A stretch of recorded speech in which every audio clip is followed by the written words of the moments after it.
This meeting is for authorized executives. You need to leave. You should have checked my name first. The $3 million? It's frozen. At 9:52 on a gray Thursday morning, Renee Whitaker's name sat beside a red warning inside Lakefront Union Bank's internal system. Possible identity misrepresentation. Executive avation suspended. Beneath it, a $3 million community lending release had changed from approved to manual review. 9 small business owners across Milwaukee had no idea their funds were no longer moving. They did not know a payroll deposit, a shipment of equipment, and several end-of-week invoices now depended on a note entered from one branch on West North Avenue. They certainly did not know the note concerned the woman who had approved the program in the first place. Renee sat near the front window of the branch with an old brown briefcase resting across her knees. The leather had softened at the corners and darkened around the handle from years of use. It looked modest beside the polished stone floors, glass offices, and brushed steel fixtures surrounding her. Victor Salazar, the contracted security officer, stood several feet away. The small camera attached to his uniform showed a steady green light. He was not blocking Renee, but his presence had changed the room. Customers glanced toward her, then away. Meredith Cole stood beside Grant Holloway near the business services corridor, speaking with the careful urgency of someone trying to shape a story before anyone else could. "She refused our verification request," Meredith said. "Then she would not leave the business area when we asked." Grant had arrived minutes earlier and accepted Meredith's fraud concern before asking Renee's name. He faced her with patience but no curiosity. "Mom, we can settle this much faster if you cooperate with the branch." Renee looked at the clock above the teller line. 8 minutes remained before the system-wide transition meeting. She then looked toward the closed conference room door. Her name was on the reservation. Her executive team would already be signing in. "I have cooperated since I walked through that door," she said. Her voice stayed low. The strain showed only in her right hand, where her fingers had tightened around the worn handle of the briefcase. Grant glanced at Meredith, seeking confirmation instead of asking Renee what had happened. That small movement told her how far the story had already traveled without her. 42 minutes earlier, Renee had pulled into the branch parking lot alone. She arrived without a driver, attorney, or assistant, dressed in a charcoal coat, black trousers, and low leather shoes. The briefcase had belonged to her mother, Denise, who ran a Tulsa salon for 23 years and carried duplicate records because preparation did not always guarantee belief. Renee brought it to important meetings as a reminder of who banking decisions reached. Renee entered Lakefront Union at 9:10. A small brass bell sounded above the door. The lobby smelled of coffee and floor polish. Behind the counter, Lauren Pike continued chatting with another employee and did not look up as Renee approached the business services desk. Lauren finally turned. Her eyes reached Renee in stages, first the old briefcase, then the low shoes, then the plain coat. Her gaze rested on Renee's face last. The warmth Renee had heard in Lauren's voice a moment earlier disappeared. "Can I help you?" Lauren asked, though her tone suggested Renee had interrupted something. "I have a 9:20 appointment regarding the Harborstone transition," Renee said. "The conference room is also reserved under my name for 10. Lauren did not ask for that name. She glanced at the briefcase again. "Are you delivering documents for one of the firms?" Renee held her gaze. "No. I'm attending the meeting." A beat passed. Lauren leaned back slightly, studying her with a new kind of attention. It was not recognition. It was assessment. "Meetings at that level are usually confirmed through the executive office," she said. This one was. Renee reached for her phone, ready to show the confirmation. Lauren's fingers had already moved toward the keyboard. Before checking the calendar, Lauren had already decided Renee could not be the person the bank expected. Within half an hour, that assumption would enter the system and reach 9 people who had never met her. Renee kept her phone open between them, the appointment email bright against the dark screen. Lauren gave it a quick glance, too quick to read the confirmation number or the name of the Harborstone executive who had sent it. "Business services only receives confirmed clients," she said. I am confirmed, Renee replied. Lauren's eyes has moved to the brown briefcase again. Which company are you delivering those documents for? I'm not delivering documents. Then who sent you? The question carried more suspicion than curiosity. Renee held the phone closer, feeling the familiar pressure of having to justify her presence before anyone checked the facts. My name is on the appointment calendar. You can verify it there. Lauren did not ask her name. Instead, she extended one hand. I'll need 2 forms of identification. Renee removed her Wisconsin driver's license and placed it on the counter. Lauren studied the photograph, then looked at Renee as though comparing 2 versions of a story. And the second form? Why do you need another one before checking the appointment? Lauren's posture stiffened. Files at this level usually involve an attorney, an advisor, or someone from the executive office. We have to be careful. What amount are you authorized to approve? Lauren asked. I won't discuss confidential figures in the lobby, Renee said. The appointment record will identify the meeting. The words sounded procedural, but Lauren had already decided Renee did not fit her image of an executive client. Before Renee could answer, the brass bell above the entrance rang. A white woman in a camel coat stepped into the lobby carrying a structured leather handbag. Lauren rose at once. The change in her face was immediate. Susan, good morning. How was Door County? Susan Caldwell smiled and said the weather had been beautiful. She had no appointment. She only wanted to ask a quick question about an investment account. Lauren came around the counter, touched Susan lightly on the arm, and led her toward a glass office. We'll find someone for you. Renee looked down at the paper ticket Lauren had handed her. Number 24. Susan's ticket, still pinched between 2 manicured fingers, read 25. At the welcome desk near the entrance, Maya Benson noticed the numbers. She had watched Renee present the email. She had also watched Lauren ignore it. Maya stood and reached for the appointment tablet.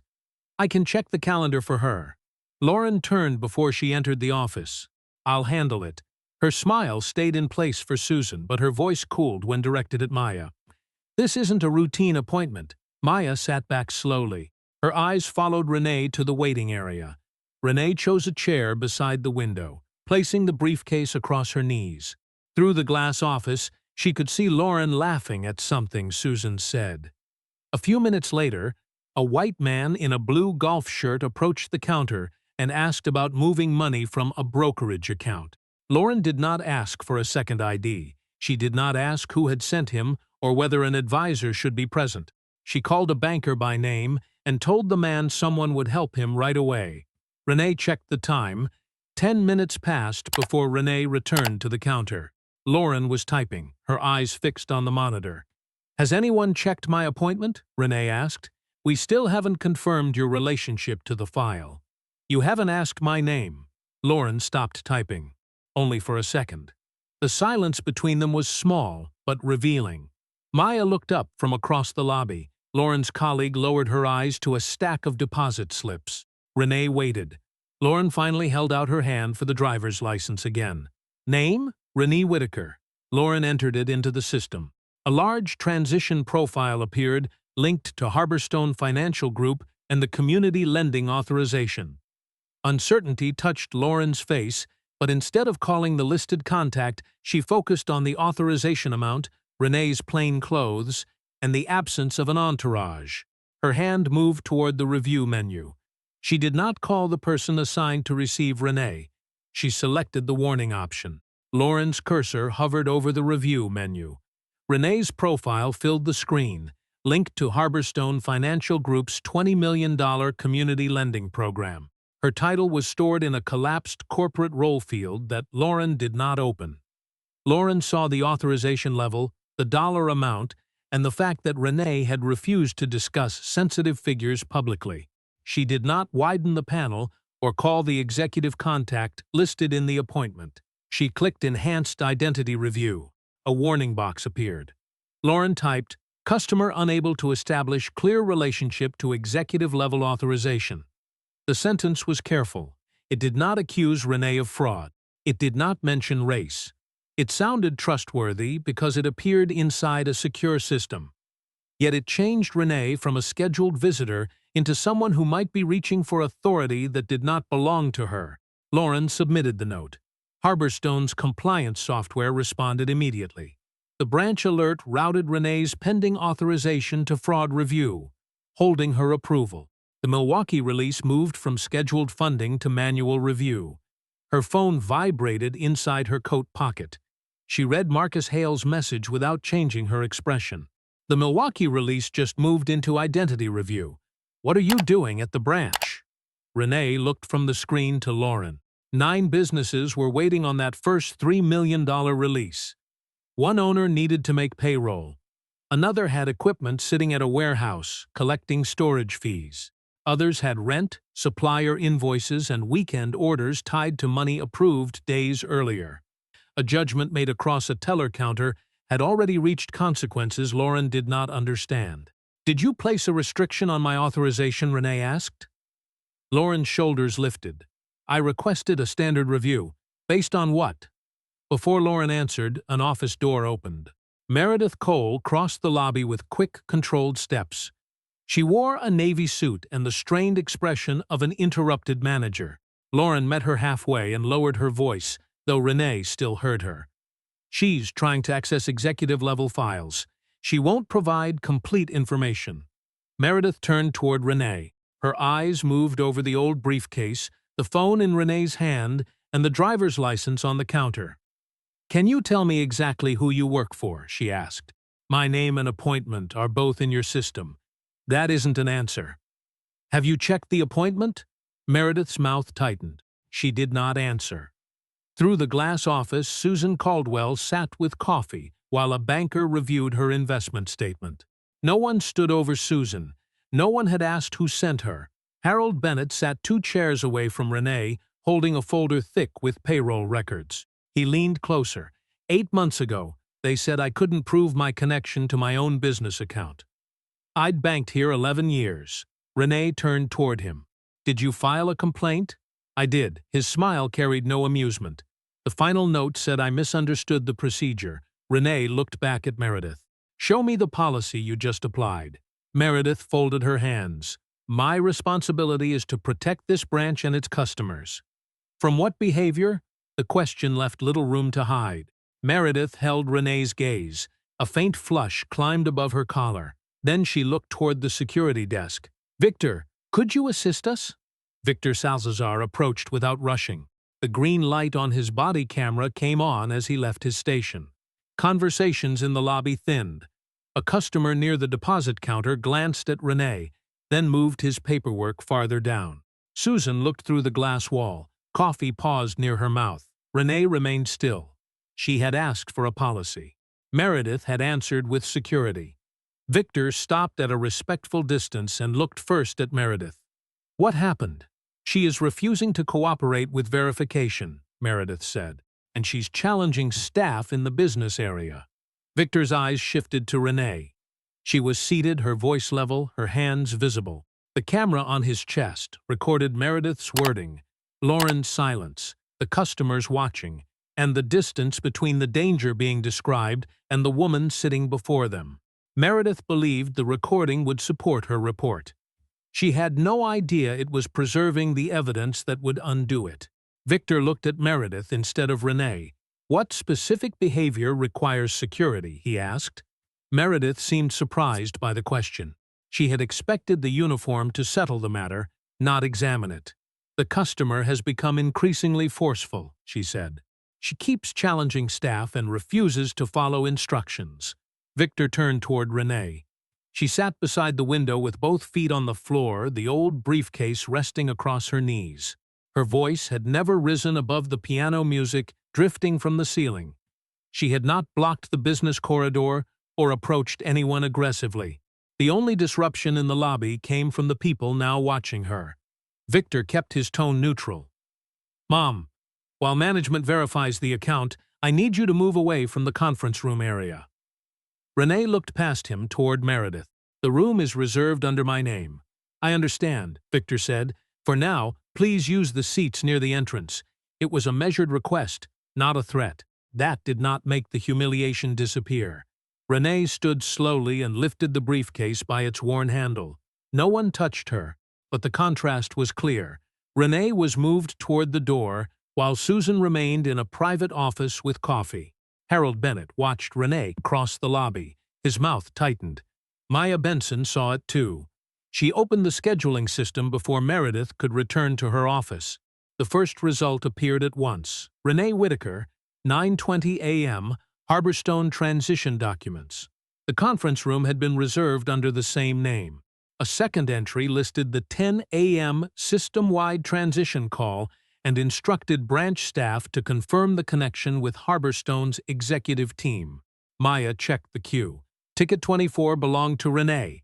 Ticket 25 belonged to Susan Caldwell. Susan had been moved ahead without explanation. The facts were simple. What disturbed Maya was how familiar they felt. 8 months earlier, Harold had stood at her desk with a complaint form in his hand. He said the branch had treated him like a stranger to an account he had used for 11 years. Maya had forwarded the complaint to Meredith, who explained that Harold was upset because staff had asked for routine documentation. Maya had accepted Meredith's explanation and marked the complaint resolved. When Harold returned, she had avoided his eyes. Now Harold sat 15 feet away, watching another black customer get described as difficult after asking the bank to check its own records. Maya left her desk and approached Meredith. "She has a valid appointment," she said quietly. "The conference room is reserved under Renee Whitaker, and the transition team is expecting the connection at 10. Meredith's expression did not soften. "You are working, Maya. Do not insert yourself into management decisions." But the calendar confirms what she said. Meredith leaned closer. "Go back to your desk." Maya returned, but she did not close the records. She captured the queue order, the appointment details, and the exact time Lauren created the identity warning. Her fingers hesitated above the keyboard. Then she sent the files to Harborstone's transition office. Across the lobby, Meredith was already on the phone with Grant Holloway.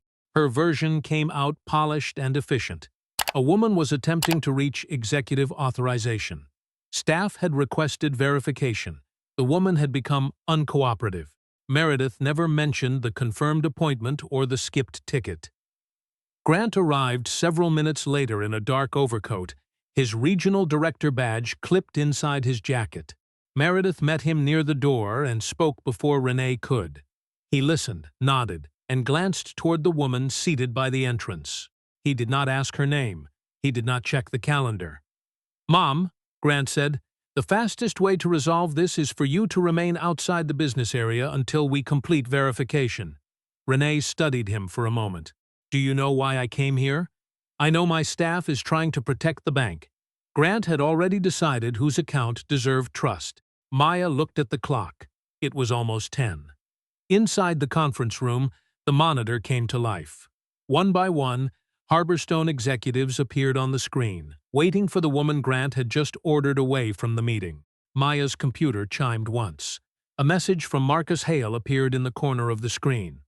"Who is keeping Renee Whitaker out of the meeting?" Maya read it twice. There was no longer room for doubt. Renee Whitaker was the executive the transition team was waiting for. Maya's first instinct was to forward the message to Meredith and let someone with more authority decide.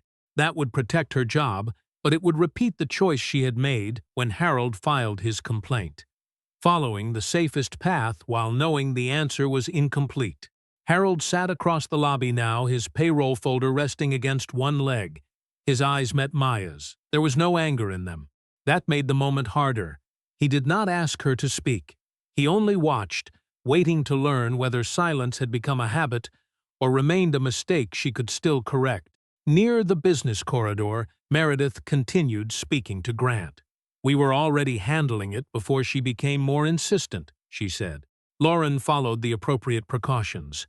Grant nodded, his attention fixed on Meredith rather than the records Maya had sent. Renee looked toward the clock. Less than a minute remained before the meeting's scheduled start. Maya stood.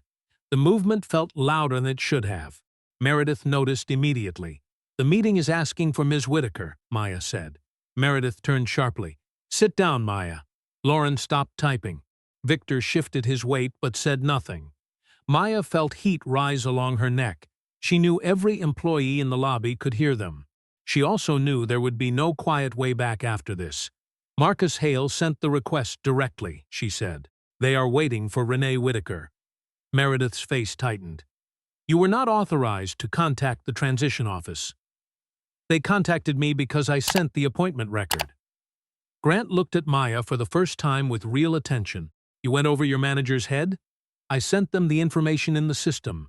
Her voice nearly broke on the last word, but she held Grant's gaze. The information no one here had checked. Meredith stepped closer. Return to your desk. Now. Maya did not move.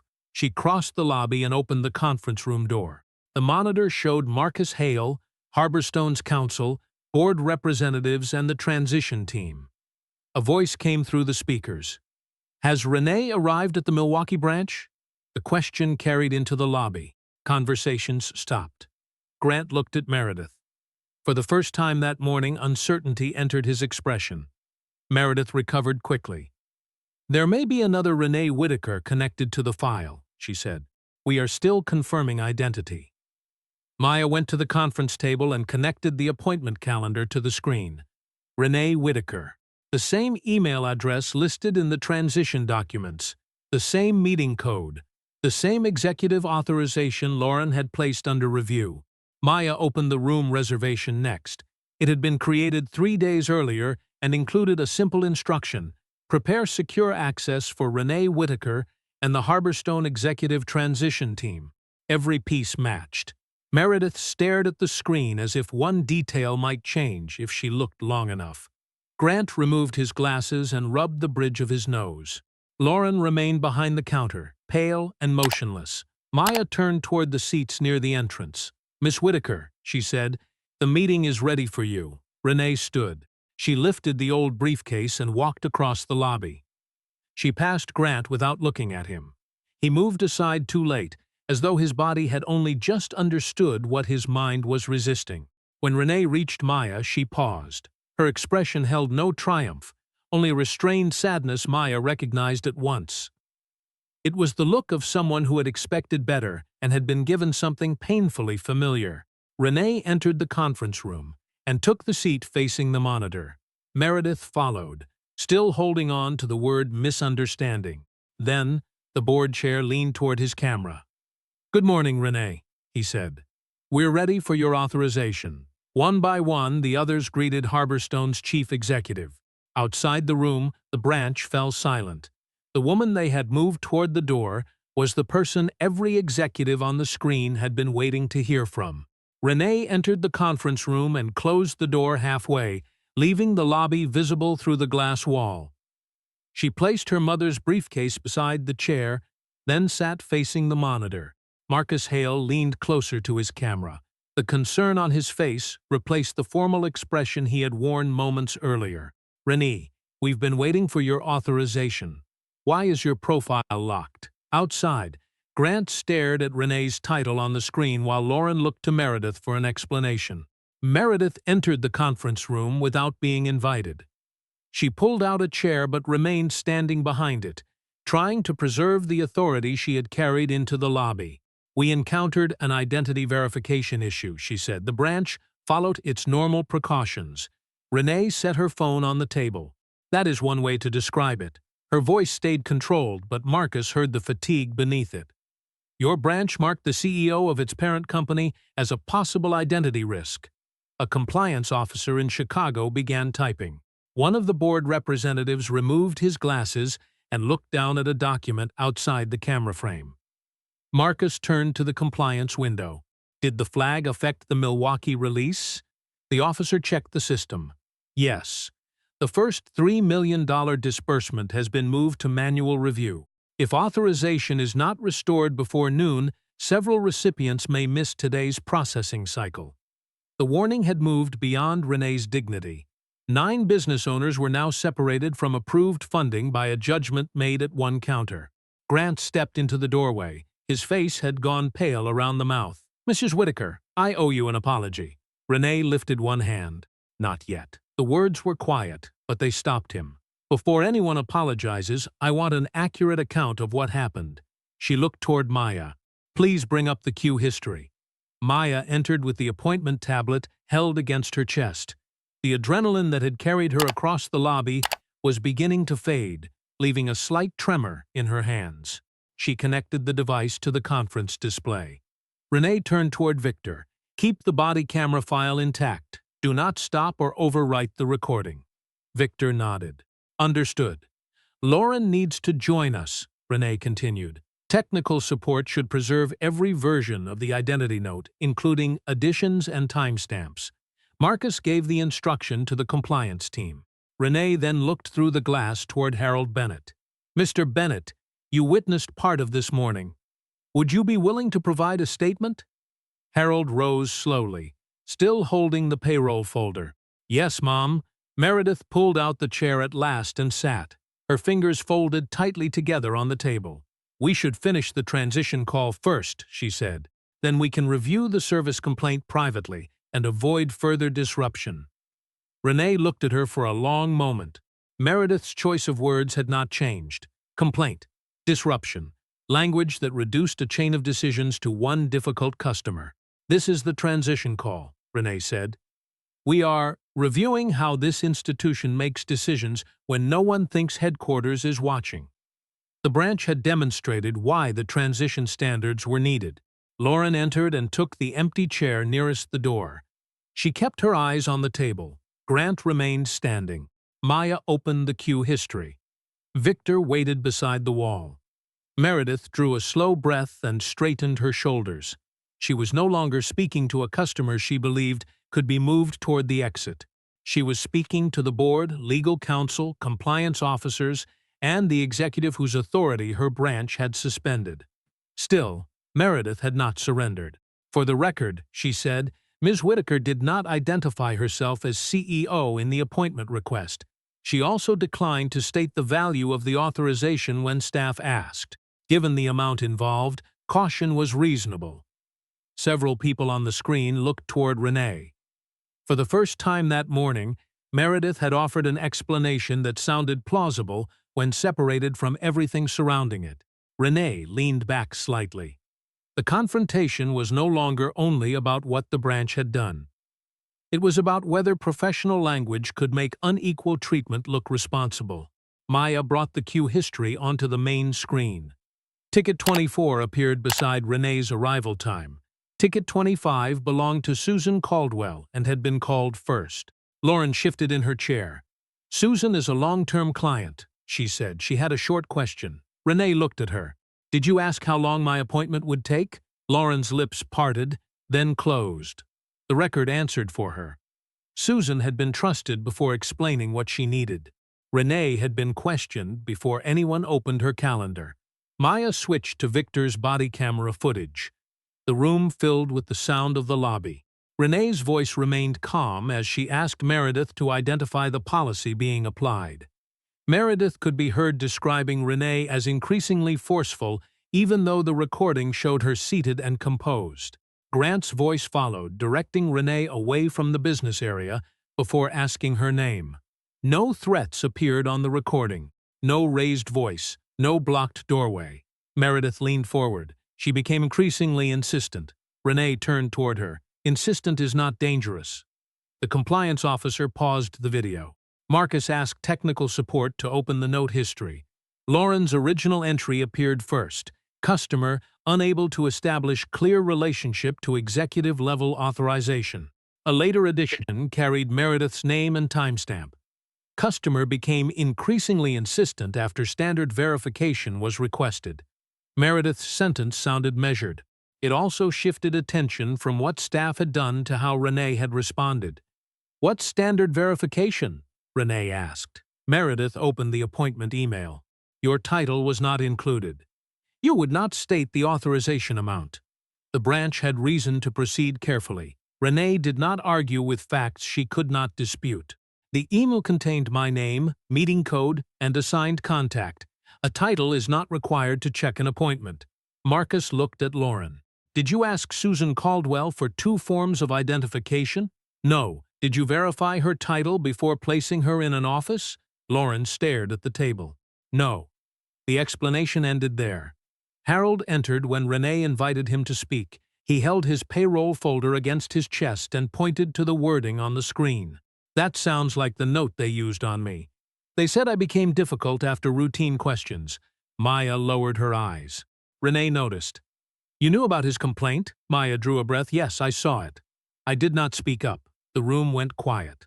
Harold did not look surprised. Maya's honesty did not erase what she had done, but it showed that her choice today came from failure, not perfection. Grant stepped closer. I listened to Meredith before I spoke with Ms. Whitaker. I accepted her account because she was the manager. I did not ask the customer's name. Renee held his gaze. If I were not the CEO, would you have checked? Grant looked toward the floor. I cannot say that I would have. Marcus interrupted with an update. The 9 businesses were still waiting. Renee's control finally cracked. Lock every employee in this branch out of customer systems. Marcus answered at once. Renee, Maya works in this branch. Victor is preserving evidence. Separate the people who caused this from the people who tried to stop it. Renee looked at Maya, then through the glass at the tellers still serving customers. Anger had made her reach for the widest punishment available. She let the silence hold. You're right, she said. She revised the order. Lauren was removed from the counter and lost access to customer files. Meredith was suspended from branch management. Grant was taken off the investigation and referred for independent review. The remaining systems stayed active under outside supervision, with all records preserved. Maya would coordinate the lobby until a temporary manager arrived. Renee faced the compliance officer. Remove the false warning and restore my authorization. The red flag disappeared. Moments later, the Milwaukee release returned to approved status. The $3 million would process before noon. Lauren collected her personal items and walked past the chair where Renee had been made to wait. Meredith handed over her office keys without meeting Maya's eyes.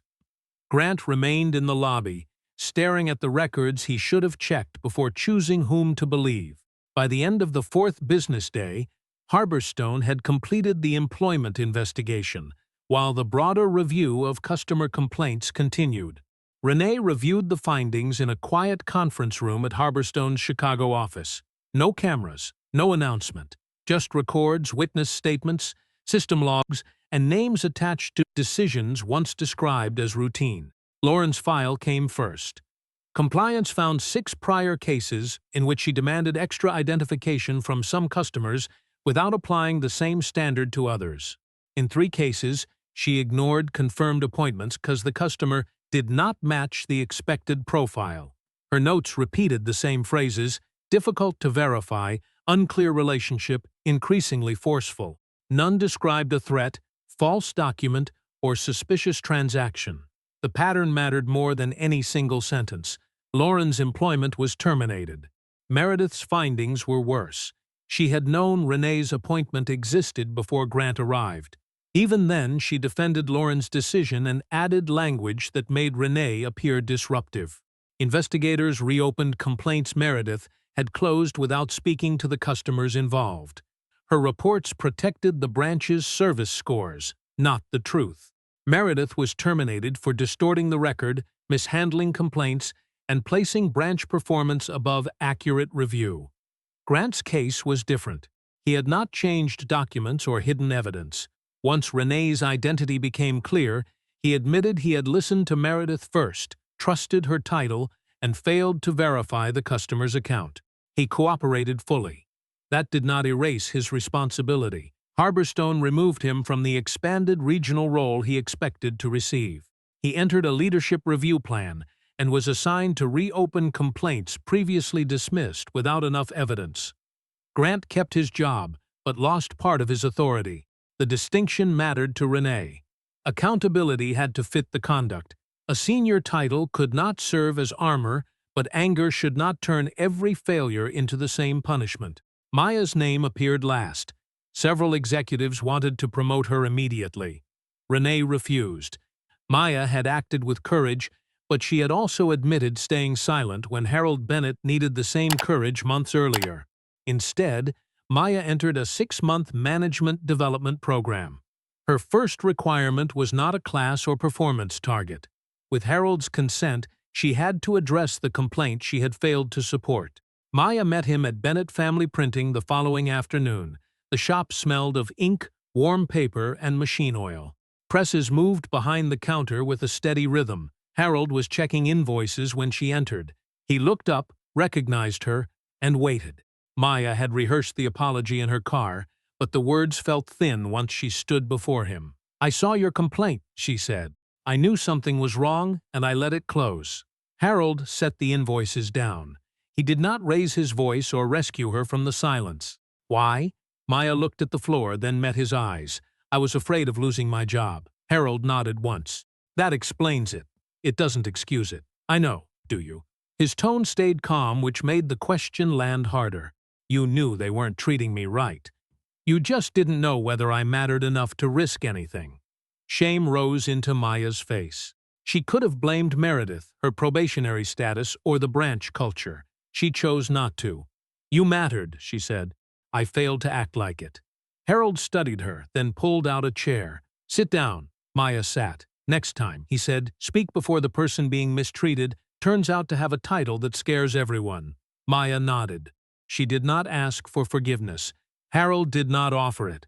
What he gave her was harder and more useful, the chance to understand that courage counted most before power entered the room. Harborstone reopened every complaint the Milwaukee branch had closed during the previous 18 months. Renee refused to promise loan approvals, refunds, or automatic settlements. Some decisions might have been correct, others might not. What mattered was whether each customer had faced the same rules, the same questions, and the same chance to be heard. A temporary review team began calling people whose cases had ended with phrases such as "customer misunderstood policy" or "unable to verify relationship." Several calls lasted only minutes.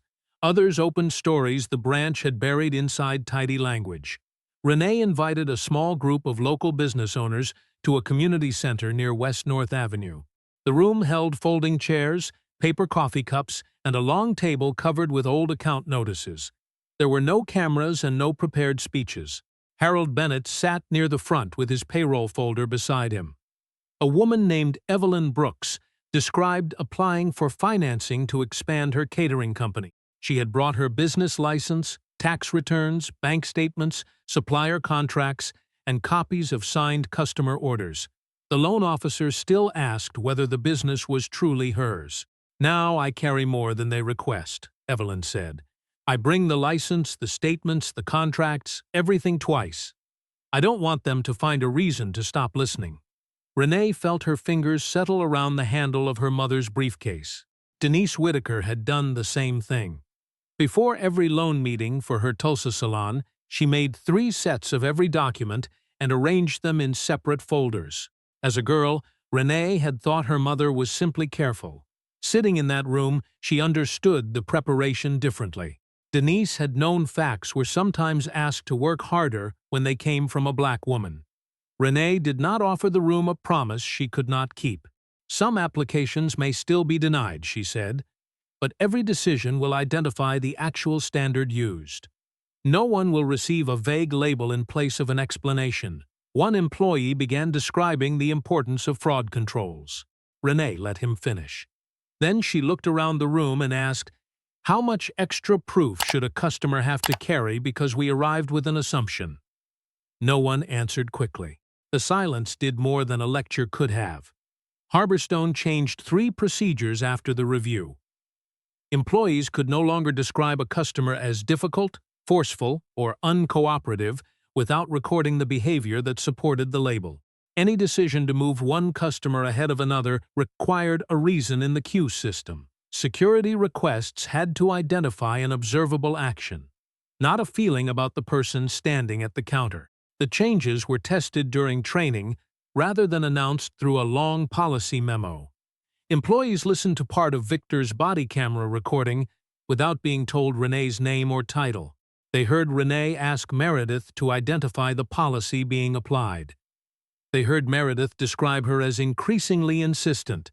They watched the clock, the ticket order, and the distance between Renee and the business corridor. The instructor paused the recording. "At what point did verification become judgment?"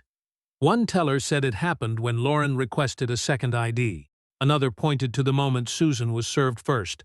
Maya spoke last. It started before either of those, she said. It started when staff decided what kind of person should be connected to that meeting. Later, Maya stood before the group and described Harold's old complaint.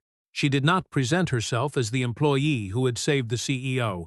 She told them she had once seen the same pattern and chosen silence because silence felt safer.